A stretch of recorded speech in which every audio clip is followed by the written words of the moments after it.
Number one जो challenge है पाकिस्तान का वो मईशत है। और पिछले हुकूमत के जाने में और इस हुकूमत के आने में जो बड़ा फर्क है वो मईशत ही बताया। ऑल दो खान साहब इसे इनकार करते हैं, वो ये कहते हैं कि मैंने मईशत के लिए बड़ा कुछ किया, रिजर्व्स अच्छे छोड़ के गया, टैक्स कलेक्शन बेहतर थी, जीडीपी पाकिस्तान का ऊपर जा रहा था, पाकिस्तान में जो एक्सपोर्ट्स हैं वो बढ़ रही थी। आ जाता है मुस्लिम लीग नून है वो बुनियादी तौर पर दो बयाने के बीच में फंस चुकी हुई है। वो दो बयाने कौन से हैं? अस्सलाम वालेकुम, उम्मीद करता हूँ खैरियत से होंगे। मैं फैसल बशीर और अपना favourite YouTube channel FB talks. तो आज की जो अपडेट्स हमारे पास मौजूद हैं वो दो तीन अपडेट्स हैं। एक तो वज़ीर-ए-आज़म पाकिस्तान मियां शहबाज शरीफ साहब की लंदन यात्रा है, जिसमें कि वो किचन कैबिनेट के साथ अब जो खास उनके वज़रा हैं इस वक्त मियां साहब ने उनको बुलवाया है। उसका प्लान और एजेंडा क्या होगा ज़रा उसको जानने की कोशिश करेंगे। दूसरी अपडेट ये होगी कि एक बयानिया किया है जिसके लिए मियां नवाज शरीफ साहब ने शहबाज शरीफ साहब को बुलाया है कि इलेक्शन के बारे में शायद कोई बातचीत होने जा रही है, और वो जो नैरेटिव जो कि सारी पार्टियां बिल्ड कर रही है कमिंग इलेक्शन के बारे में, इसके बारे में वो क्या सोचते हैं, हम आज इसके बारे में बात करेंगे। तो सबसे पहली बात कि इस अहम मौके पे पूरी हुकूमत को और वज़ीर-ए-आज़म पाकिस्तान को मियां नवाज शरीफ जो उनके कायद हैं, ताहयात कायद हैं, उन्होंने वहाँ पे उनको बुलाया है कि आप वहाँ पे आए अपनी कैबिनेट के साथ। और हम वन लिंक पे बात नहीं करेंगे। नॉर्मली जो उनके इजलास होते थे अपनी पार्टी के साथ और उनके जो ख़ास लोग हैं हुकूमत में उनके साथ, वो वन लिंक वीडियो लिंक पे होते थे। लेकिन इस बार उन्होंने वहाँ पे ये अपॉर्चुनिटी नहीं अवेल की, बल्कि कहा है कि खुद बनफ्स नफीस वहाँ पे आए तो हमें कुछ अहम एजेंडा उस पर बात करनी है। तो वो अहम एजेंडा क्या होगा, हम जरा इसको कुरेदते हैं। बात यह है कि जब ये हुकूमत मार्ज़ वजूद में आई तो इसके साथ जो चैलेंजेस का एक बहुत बड़ा पलंदा था वो भी साथ आया, जिसमें एक जो बड़ी रिक्वायरमेंट है जो हुकूमत को आने के लिए है वो एक हायर एक्सपेक्टेशंस है। वो एक्सपेक्टेशंस हैं क्या, जो पाकिस्तान के करंट चैलेंजेस हैं उनमें अगर हम उसको बाइफरकेट करेंगे तो उसमें नंबर वन जो चैलेंज है पाकिस्तान का वो मईशत है।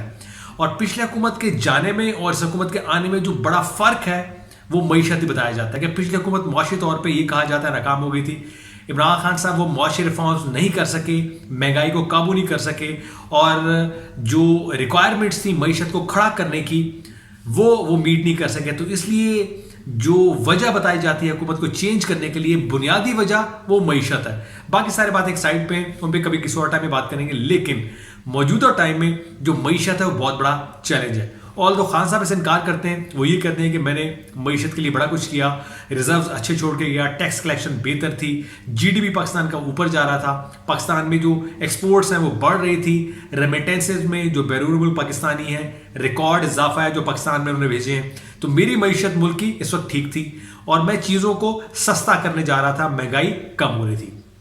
जबकि जो मौजूदा हुकूमत है या पोजीशन में थी ये इन सारे बयानात की नफ़ी कर रही थी और ये कह रही थी कि जो उस वक्त की हुकूमत है वो IMF के पास जा रही है, ज़्यादा कर्जे ले रही है, महंगाई बढ़ रही है, गरीब पिस रहा है, आटा दाल चीनी का भाव उसको पता नहीं है, और ये मौजूदा हुकूमत नाकाम हो चुकी है, इसको घर चले जाना चाहिए। खैर उनकी सुनी गई और वो हुकूमत जो है खैर से चली गई। अब ये हुकूमत आई, इनके लिए जो बड़ा चैलेंज था वो मईशत का है।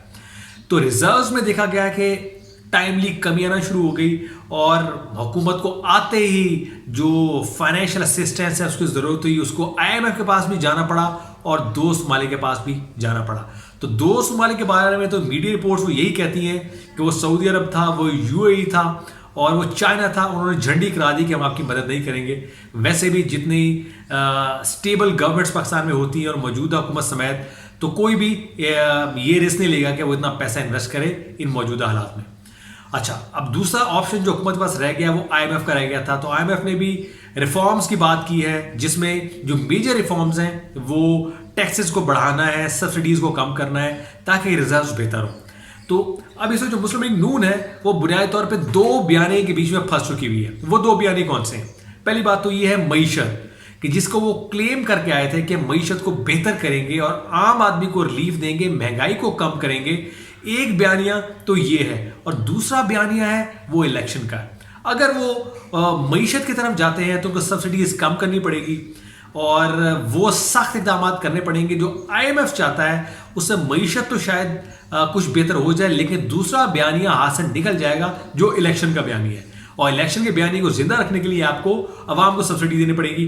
तो वो इन दो चीजों में फंस के रह गए, जिसके लिए बड़े मियां साहब ने उनको वहां पे बुलाया कि मुस्तकबिल का लाएमल क्या होगा, क्योंकि इमरान खान और पीटीआई जो है तबले जंग बचा चुके हुए हैं और पे दर पे वो जो है सियासत के सोमनाथ के मंदिर पे हमले कर रहे हैं बार बार, और वो साबित कर रहे हैं कि जो पब्लिक सपोर्ट है, ऑडियंस है, वो उनके साथ है और उनके जलसों में ये बात नजर भी आती है। लेकिन दूसरी तरफ मुस्लिम लीग नून भी अपने जलसे शुरू कर चुकी हुई है और सुनने में ये भी आ रहा है कि पाकिस्तान पीपल्स पार्टी भी इस दौर में शामिल होने जा रही है, वो भी करीब अपने जलसे शुरू कर देगी। तो इनडायरेक्टली सियासत का बयानिया और सियासत से इलेक्शन तक का सफर जो है वो शुरू हो चुका हुआ है। तो अब यह डिसाइड करना बाकी है, जो दूसरी अहम बात होगी इस लंदन यात्रा में, कि इलेक्शंस का क्या किया जाए। क्योंकि अगर आप इस हुकूमत को मजीद खींचते हैं साल डेढ़ साल के लिए, तो आपके लिए जो इलेक्शन का बयानिया है वो दफन हो जाएगा, क्योंकि आपको आईएमएफ की माननी पड़ेगी मुल्क चलाने के लिए, कर्जे लेने पड़ेंगे, लोगों पे पाबंदियां लगेंगी, लोग जो है मुआशी तौर पे महसूर होकर रह जाएंगे और वो जो मईशत का एक डरावना ख्वाब है वो सच साबित हो जाएगा। इससे क्या होगा, इमरान खान के बयानी को तकवीत मिलेगी कि मैं लोगों को 1.5 साल में रिलीफ देने जा रहा था, लेकिन मौजूदा हुकूमत ने आके मुझसे वो सब कुछ छीन लिया और अवाम की महंगाई की वजह से मुश्किलात में इजाफा हुआ। तो वो मलबा जो इमरान खान की हुकूमत पे गिरने जा रहा था कमिंग इलेक्शन में, वो मलबा अब मुस्लिम लीग नून के ऊपर गिर जाएगा और इलेक्शन में जाने का रास्ता उनका दुश्वार हो जाएगा। अगर वो इलेक्शन में जब भी जाते हैं तो ये महंगाई की जो सियासत है, जो बयानिया है, वो पिट चुका होगा, क्योंकि लोग ये कहेंगे कि अगर इमरान खान ने मईशत ठीक नहीं की तो आपने भी कुछ नहीं किया। तो ये बहुत बड़े सवाल है जिनके लिए लंदन यात्रा होने जा रही है और मियां साहब ने डिसाइड करना है इस हुकूमत को कितना चलना है, या आपको भी अर्ली इलेक्शन की तरफ जाना है अगर आने वाले 5 साल सेव करने हैं। इमरान खान साहब के जलसे के बारे में, जो कि एक बहुत ही भरपूर जलसा था आम जलसों की तरह, और खान साहब का रिकॉर्ड जलसों में कोई और नहीं तोड़ सकता, खान साहब खुद ही तोड़ सकते हैं और वो बार बार जलसे करके तोड़ रहे हैं और सभी हलकों को वो ये पैगाम दे रहे हैं कि पब्लिक सपोर्ट मेरे साथ है। और जो पब्लिक ने उनका नैरेटिव था इंपोर्टेड गवर्नमेंट का, रजीम चेंज का, अमेरिका मुखालिफ बयानिया का, वो मकबूल होता जा रहा है और ये बयानिया हाथों हाथ बिक रहा है।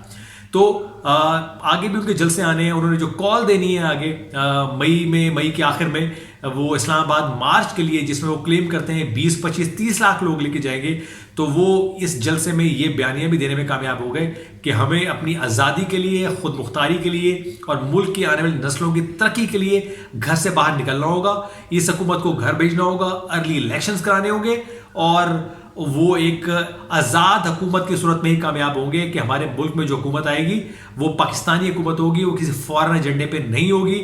जो मुल्क की खारजा पॉलिसी होगी हम तय करेंगे, हमने किनसे ताल्लुकात बढ़ाने हैं, वो किसी और के इशारे पे नहीं होंगे, वो हम खुद ही डिसाइड करेंगे। तो ये भी उनके जलसे में था और खान साहब का नैरेटिव जो है वो बिक रहा है लोगों के पास, अभी इसमें कमी नहीं आ रही।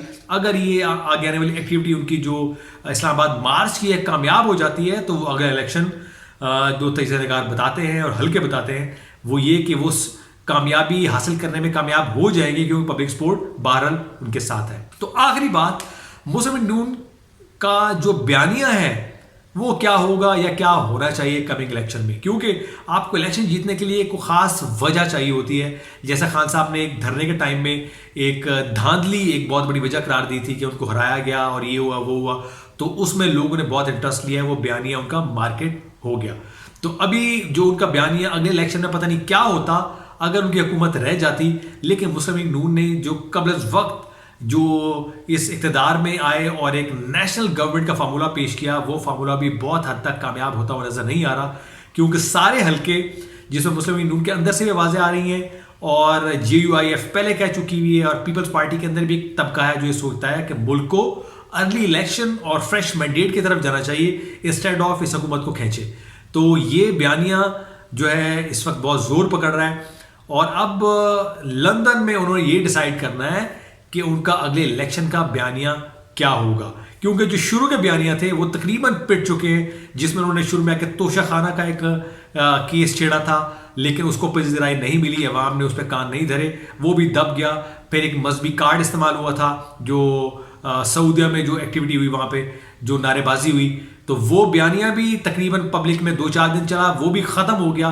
तीसरा बड़ा बयानिया उनका मईशत का था जो उनको चलाना था अपने इलेक्शन कैंपेन में, लेकिन उनने ये हुकूमत में आके शायद एक बहुत बड़ी सियासी गलती कर दी। जो पंडित है वो ये कहते हैं कि इससे उन्हें आने वाले इलेक्शन में लिए अपनी जो हुकूमत बनाने की जो एक चांसेस हैं वो बहरहाल कम कर दिए। इमरान खान की पॉपुलैरिटी ऊपर गई है नीचे जाने के बजाय। तो ये एक बहुत बड़ा सवाल होगा कि मौजूदा इमरान खान के प्रेशर को देखते हुए मुस्लिम लीग नून का अगर इलेक्शन में जाएगी तो सियासत का बयानिया क्या होगा, इलेक्शन का बयानिया क्या होगा। तो ये भी एक बहुत बड़ा चैलेंज होगा मुस्लिम लीग नून के इस लंदन यात्रा में। तो हमारे चैनल को आप लाइक और सब्सक्राइब जरूर करें और उसको अपने दोस्तों से भी शेयर करें। FB टॉक्स आपको अब रेगुलर बेसिस पे जो करंट अफेयर्स है, पाकिस्तान के हालात हैं या दुनिया के हालात हैं, इसके बारे में आपको अपडेट्स देता रहेगा और जो रीसेंट इस पर व्लॉग्स है वो भी शेयर करता रहेगा। अब तक इतना ही, अपना बहुत ख्याल रखिएगा। मिलते हैं अपने नेक्स्ट व्लॉग में।